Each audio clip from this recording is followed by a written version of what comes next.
बिस्मिल्लाहिर्रहमानिर्रहीम। आबिद शाह हाज़िर है इदारे उर्दू के उस सिलसिले के साथ जिसका उन्वान एक सवाल है। अख्तर उस्मान साहब की खिदमत में हाज़िर हूँ इस एक सवाल के लिए।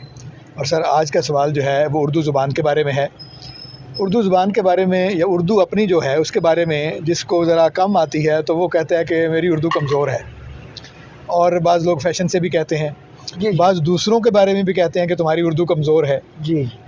तो उससे मुराद ये होती है कि उर्दू उस टकसाली लहजे में या उस लखनऊ दिल्ली के लहजे में या उस मुहावरे में नहीं बोली जा रही जो उसका रिवायती या क्लासिकी मुहावरा था। बिल्कुल सही। तो क्या उस क्लासिकी मुहावरे में अगर उर्दू ना बोली जाए तो उसको कमज़ोर उर्दू कहना चाहिए? बिल्कुल नहीं, हरगिज़ नहीं।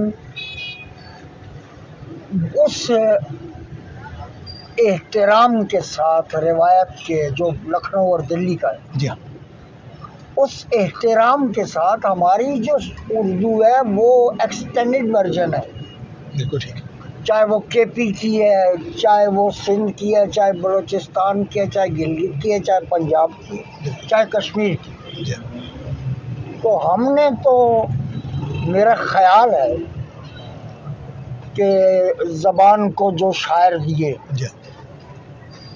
इन इलाकों ने और ख़ुसूसन पंजाब में थे, जैसे जिन्होंने अपने मुहावरे में लिखा, जिन्होंने अपने इडियम, अपना मुहावरा, अपना रोज़मर्रा पैदा किया और ज़बान को बहुत वसअत दी। अच्छा, एक बात ज़रूर है, जब हम बहुत छोटे थे तो सुना करते थे, खुद अंग्रेज़ी स्कूल में थे, इसलिए ये बात अजीब सी लगती थी सर कि, और ये आम थी कि फ़लाँ जो है वो केमिस्ट्री, फिज़िक्स, बायोलॉजी, मैथ के साथ साथ इंग्लिश की ट्यूशन भी पढ़ता है। अच्छा, अब हम ये सुनते हैं कि फ़लाँ जो है वो उर्दू की ट्यूशन भी पढ़ता है ऐसे। तो ये ज़रा ख़तरे वाली बात। ठीक है। उसकी वजह रूट्स या जो भी टूट्स और नस्ल और बीकन हाउस और फ्रॉबेल्स और भी क्या पता क्या क्या है, सिटी, इस किस्म के स्कूल हैं जिनमें सस्ते दामों पर उस्तानियाँ या उस्ताद रखे जाते हैं, यानी 60-70 हज़ार रुपये पे रखे। हाँ, ज़्यादा सस्ते है। और इस ज़माने में ये बहुत सस्ता है। जब उस्ताद जो कॉलेजेस में और स्कूल्स में और यूनिवर्सिटीज़ में 3 लाख से लेके 7 लाख तक तनख्वाहें ले रहे हैं, तो उस ज़माने में अच्छा, बच्चे की जब बेस बन रही हो तो उसको ज़बान पढ़ाने वाला जो है वो रिवायत भी पढ़ाए कि उस वक्त ये कहा जाता था, अब ये कहा जाता है, अब ये बात। लेकिन असल में वो जो आप बात जिन स्कूलों की कर रहे हैं, चले वो एक और मौजू है, उस पर किसी वक्त और बात करेंगे। यानी वो बोलने से मना करते हैं, तो जब आप बोलने से मना हो जाएंगे किसी ज़ुबान को तो क्या आएगी, तो कैसे आपको आएगी? यानी आप वो ज़बान नहीं आ सकती। बल्कि मुझे याद है कि उस ज़माने में भी हमारे स्कूल में उर्दू बोलने पर फाइन होता था कि आप वो जुर्माना। जी जी। और आज भी आप देखिए, तो फिर कमज़ोर कैसे होगी ज़ुबान? यानी कमज़ोर तो नहीं। हाँ, कमज़ोर नहीं है, बिल्कुल कमज़ोर नहीं है। नया तो फिर रोज़ बरोज़ नया एक्सप्रेशन हमें सुनने को मिलता है। लेकिन वो सर, जब आपकी लुग़त उसके साथ साथ नहीं चल रही जी, है ना, यानी उसको स्टैंडर्डाइज नहीं किया जा रहा, माहौल में तो मौजूद है, तो अगर तो उसकी सनद फिर कहाँ से लेके आएंगे? ऑटोमेटिकली स्टैंडर्डाइज हो रही है। नहीं, अवामी सतह पर तो हो रही है। ऐसा ही होता है, ज़बान कैंचलियाँ उतारती रहती है। जी जी। और बाज़ औक़ात बहुत सारे लोगों को जो उसके दरपे होते हैं तब्दील करने के, सर ज़बरदस्ती उनको डस भी लेती है। लिसानियात की तश्कीलात की जो तहरीक है, लिसानी तश्कीलात की, वो हमारे सामने है। आप उस तहरीक को छोड़िए, ये बताइए कि वो लोग किधर हैं सिवाय एक गज़ल गो के। जफर इकबाल ऐसे। जिलानी कामरान कहाँ गए वो लोग? जिलानी कामरान तो शुरू में ही अलग हो गए थे ना, लेकिन बहरहाल शुरू उसका असर है। हाँ उसका उनके यहाँ है भी उसका असर। शुरू वो अरबी हिंद अजमी रिवायत जो उसके आदमी है, हिंद अजमी रिवायत के, लेकिन उनकी जुबान पर जो है वो असर है उसका। उन लोगों की या आज भी जो आला शायर है वो क्लासिकी उर्दू पर उनकी गिरफ्त मजबूत है। उसके बाद वो तजर्बे कर रहे हैं और लुगत में इजाफा हो रहा है। इससे जो अदबी आदमी है वो तो ज़ाहिर चूँकि एक प्रोसेस से गुजरा हुआ है, वो सीखा हुआ आदमी है ना जी, वो तो जानता है। हम आम आदमी की बात करें जो उर्दू का यूज़र है, जो अदब के हवाले से नहीं, जो अवामी ज़ुबान है या जो माहौल की ज़ुबान है उसकी बात कर रहे हैं कि अगर कोई आदमी मकामी मुहावरे में यानी पंजाबी का मुहावरा उसमें शामिल कर देता है, पश्तो का शामिल कर देता है, सिंधी का एक्सप्रेशन शामिल कर देता है, तलफ़्फ़ुज़ शामिल कर देता है, कोई बात नहीं, तो इसको हम कमज़ोर कहेंगे? नहीं, बिल्कुल। देखें, स्लैंग और क्लोकियल जो है ये इतना ज़्यादा नेचुरल और ओरिजिनल है कि इस नामियाती रिश्ते को आप छुटला नहीं सकते।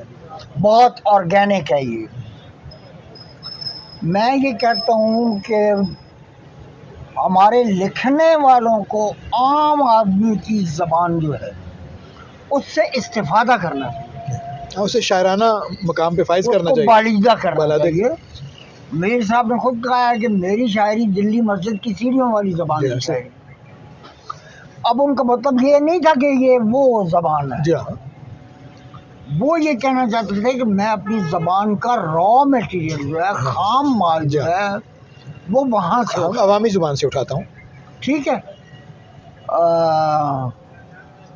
वो जो देखें आप, मैं ज़बान के उसकी मैं बात करूँ, दो लफ्ज़ बोल के मैं जनाब कि फ़ारसी कितनी शीरीं ज़बान है, अरबी कितनी अजीम ज़बान है। जनाब फ़ारसी में कहते हैं नीमजा, हम कहते हैं अदमुआ, फ़ारसी में कहते हैं नीमबाज, हम अदखुला। तो हमारे लफ्ज़ ज़्यादा खूबसूरत हैं। कभी अपनी ज़बान के लफ्ज़ों पर भी गौर करना चाहिए कि हमने कैसे कैसे लफ्ज़ दिए। अच्छा, आप फिर हमारी फिल्मों में बोली जाने वाली ज़बान पर गौर करें। हमारी से मुराद बड़े सगीर, जी, और फिर उसमें गुलजार के जो गीत हैं, जो आम आदमी जिस तरह बात कर रहा है, अब आम आदमी ये नहीं कहता, इसको कबूल आम आदमी नहीं कहता कि मुझे मेरी अम्मी ने कहा है, मैं मेरी अम्मी से कहूँगा, अपनी। उसने ये कबूल नहीं किया, लेकिन उसने ये कबूल कर दिया जहाँ तेरे गालों में भंवर पड़ा कर दे, तेरी कमर के बल पर नदी मुड़ा करती, हंसी तेरी सुन सुन के फसल पका कर, वो उसको उसने कबूल किया। क्यों? एक तो वो मुशाहिदा बहुत करीब का है, और दूसरा जितने खूबसूरत तरीके से अवामी मुहावरे में सामने आया है। इस तरह ऐरा गैरा जो शायर है, फिल्म का हो या वैसे भी हो, वो नहीं लिख सकता। वहाँ जावेद अख्तर टाइप लोग जो हैं वो इस तरह का काम नहीं कर सकते। जाहिर है वो क्रिएटिविटी का लेवल और है सर, क्रिएटिविटी का लेवल हो, उस लेवल को अचीव करने के लिए लोगों में उठना बैठना बहुत ज़रूरी है, बजाय ये कहने के कि आजकल लोगों की उर्दू बहुत कमज़ोर है। अच्छा, ये जो लेवल और अचीव हमने कह दिया है जी रॉ में, जी इस पे भी बहुत एतराज़ करते हैं कि ये क्या है। देखें, अब ज़बान जो है ना, खुद ये लफ्ज़ ज़बान और ज़ुबान ये दो अलग लफ्ज़ हैं सर। आप लिखेंगे ज़बानों तो लैंग्वेजेस, ज़ुबानों दहाने, इसका मतलब है। ठीक है। अनीस कहते हैं कि दोज़ख के जुबानों से भी आंच उसकी बुरी थी। अच्छा, बर्छी थी, सरोही थी, कटारी थी, छुरी थी। तो बड़ा शायर अपना खाम माल, अपना मवाद मसाला आम बोल चाल से लेता है और उसको एलिवेट करके क्या से क्या बना देता है। ऐसे ही है, मतलब जाए इबरत है खाकदाने जहाँ, तू का मुंह उठाया जाता है। अब ये मुंह उठाया जाना है जी, ये इतनी आसानी से शेर में नहीं कहा जा सकता, जैसे मीर ने कह दिया। ज्यादा अगले शेर में यहाँ पॉलिथन निकल गया और गैर अपनी टिक्की लगाया जाता है। अपनी टिक्की लगाया जाता है। ये तो बिल्कुल ही अब उसमें है ना। तो मीर साहब के बाद भी यहाँ ये अच्छा कुछ और लोगों ने भी कोशिश की, लेकिन वो सलीका कहाँ है। मसलन तेरे दलबान जो बुलडॉग निकले, जॉन एलियर, बात सलीके की है। अगर करीने से आप बोल रहे हैं और लफ्ज़ जो है वो आपके अंग्रेज़ी के, फ्रांसीसी के, जर्मन के, फ़ारसी के, अरबी के, किसी भी ज़बान के लफ्ज़ उर्दू में आप बिला तकल्लुफ़ इस्तेमाल करते चले जाते हैं तो वो आपकी ज़बान का हिस्सा है। आप आलाए मुकब्बर सौत नहीं कह सकते। हाँ, वो तकल्लुफ़ है। देखिए फारसी में मैंने पहले भी अर्ज़ किया कि बुलंदगो लाउड स्पीकर का कितना खूबसूरत तर्जुमा मौजूद है। अच्छा आप वो भी ना कहें, आप लाउड स्पीकर कहते हैं और हम कहते हैं कुछ भी नहीं होता। स्पीकर तो आम एक लफ्ज़ हो गया ना, स्पीकर आम है। चाहे वो ओहदेदार के माना में हो या इसके माना में हो, वो तो आम लफ्ज़ हो गया ना। तो इसी तरह मैं कहता हूँ कि ज़बान कमज़ोर नहीं हो रही, ज़बान वसी हो रही। ठीक है, हमारे लोगों को इस बात का पता नहीं है। अच्छा मैं एक सबको मालूम है कि एक रिवायती मैं लिखने वाला हूँ सर, और मैं ये कहता भी हूँ वो जो उनका है कि ये एहतराम रिवायत तो कम नहीं होगा, हमारे खून में शामिल है, क्या किया जाए। क्या बात। अच्छा मैं रिवायत पसंद आदमी, हाँ रिवायत परख नहीं। हाँ, बिल्कुल सही। और जब मुझ पर कोई ये कहता है तो मैं वो गालिब का शेर मुझे याद आ जाता है कि ख्वाहिश को अहमकों ने परस्तिश दिया करार, क्या पूछता हूँ उस मुतबेदादगर को मैं। क्या बात। हालांकि जो हमारी उर्दू है वो पूजे जाने के लायक ऐसे ही। ठीक है, तो बस आप जितने भी बड़ी सतह के शुअरा को देखेंगे, अंग्रेजी बल्कि ग्रीक से शुरू हो जाए, होमर जी, और यहाँ उर्दू तक आ जाइए, तमाम ज़बानों से होते हुए, हमारी दीगर कौमी ज़बानों से होते हुए, तो बड़े शुअरा ने आम लोगों से मुआमला करके ज़बान को बनाया है, उसको वसअत दी है। अब मियाँ साहब जब ज़बरदस्ती वो शहज़ादी, जंगी शहज़ादी सैफुल मलूक को अपने पास बिठाती है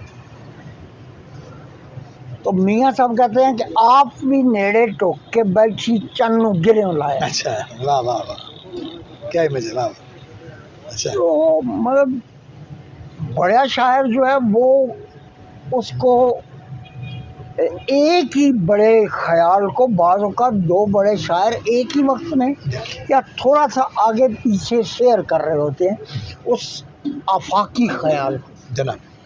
लोहे लोहे पारला कुड़िए जे तुम पांडा पढ़ना, जो मशीन मोहल्ला जेलम का 1907 का एडिशन है मियाँ साहब का, उसमें है लोहे लोहे पार्किन कुड़िए जे तुम पांडा पढ़ना। पार्किन जी, अच्छा। अच्छा बाद में इसको खामखा कुछ जो शवनिस्ट हैं उन्होंने, तो ठीक है पंजाबी के ही शायर हैं, हाँ। लेकिन मियाँ साहब ऐसे दरिया हैं जिसमें सारे लहजे, जी ऐसे ही है, जाहिर है जो जिस इलाके में बैठे हुए हैं, ठीक है, तो वो अपने इलाके का मुहावरा नहीं बोलेंगे तो लोहे लोहे पार्किंग कुड़िए जे तुम पांडा पढ़ना 1907 में 6 में मियाँ साहब की वफात है। जी हाँ। 1915 में डिलन थॉमस जो है वो उसकी पैदाइश है। जी जी। और वो अपने शराबी बाप के मरने पर जब नज्म लिखता है तो उसमें एक मिसरा कहता है, वो मिसरा है, rage rage against the dying of the light. अच्छा, एक मिसरा, एक ही बात। मियाँ साहब का बिल्कुल बिल्कुल। वो तो मियाँ साहब की वफात के 8 साल बाद पैदा हो रहे हैं। हाँ, तो अब इसको आप क्या कहें? हाँ, 30-40 बरस का वक्फा पड़ेगा ऐसे। तो इस तरह का जो सिलसिला है, मैं समझता हूँ कि ज़बान कमज़ोर नहीं हो रही, ज़बान सरवतमंद हो रही है।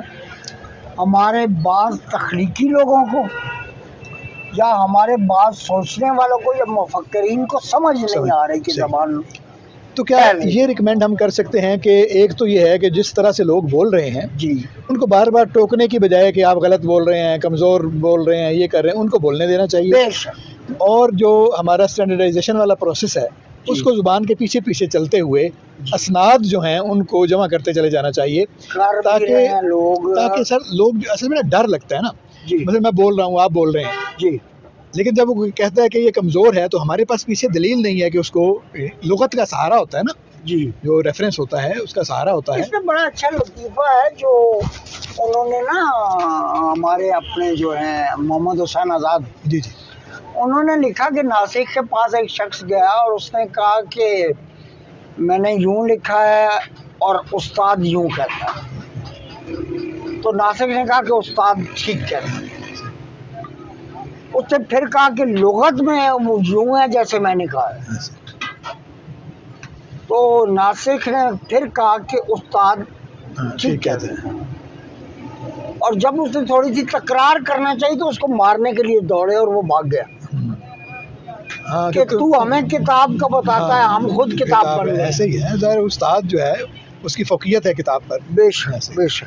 तो बहुत शुक्रिया, आपने इस सवाल के कई नुक्ते जो हैं उन पे बहुत वज़ाहत के साथ जवाब दिया। तो उम्मीद है कि हमारे दोस्तों को ये बातें पसंद आई होंगी।